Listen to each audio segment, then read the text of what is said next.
വയറെരിയുന്നവരുടെ മിഴി നിറയാതിരിക്കുവാൻ DYFI ആവിഷ്കരിച്ച ഹൃദയപൂർവ്വം പദ്ധതി മുണ്ടക്കയം മേഖലയിൽ 10ാം ഘട്ടത്തിലേക്ക്. കോട്ടയം മെഡിക്കൽ കോളേജിൽ മുണ്ടക്കയത്തെ സുമനസ്സുകളുടെ സഹായത്തോടെ മനുഷ്യരുടെ വിശപ്പടക്കുവാൻ ഡിവൈഎഫ്ഐ മുണ്ടക്കയം മേഖല കമ്മിറ്റി നൽകുന്ന പൊതിച്ചോറുകൾ 10ാം ഘട്ടത്തിലേക്ക് കടക്കുകയാണ്. കഴിഞ്ഞ ദിവസം 2500 പേരുടെ വിശപ്പടക്കുവാനാണ് ഇവർക്ക് സാധിച്ചത്.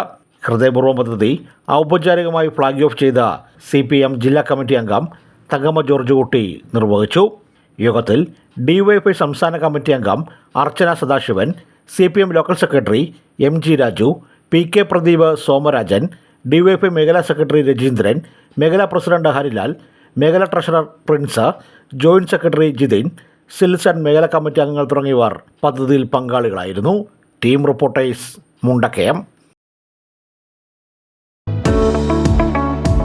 യൂണിവേഴ്സിറ്റി ഡിപ്ലോമ കോഴ്സസായ medical lab MLT, diploma in radio imaging technology, first aid and health care, pharmacy assistant, operation theatre technology, OT, dialysis technician തുടങ്ങിയ കോഴ്സുകളിലേക്കുള്ള അഡ്മിഷൻ ആരംഭിച്ചിരിക്കുന്നു. തിയറി, പ്രാക്ടിക്കൽ ക്ലാസുകൾ സ്റ്റൈഫൻഡോടുകൂടി വിവിധ ആശുപത്രി പ്രാക്ടിക്കൽ സൗകര്യം, ഹോസ്റ്റൽ യാത്രാ കൺസെഷൻ, 200ഓളം ആശുപത്രികളിൽ പരിശീലന സൗകര്യവും ജോലിയും, പിന്നോക്കക്കാർക്ക് ഫീസ് ആനുകൂല്യവും നൽകുന്നതാണ്. അഡ്മിഷൻ ആരംഭിച്ചിരിക്കുന്നു.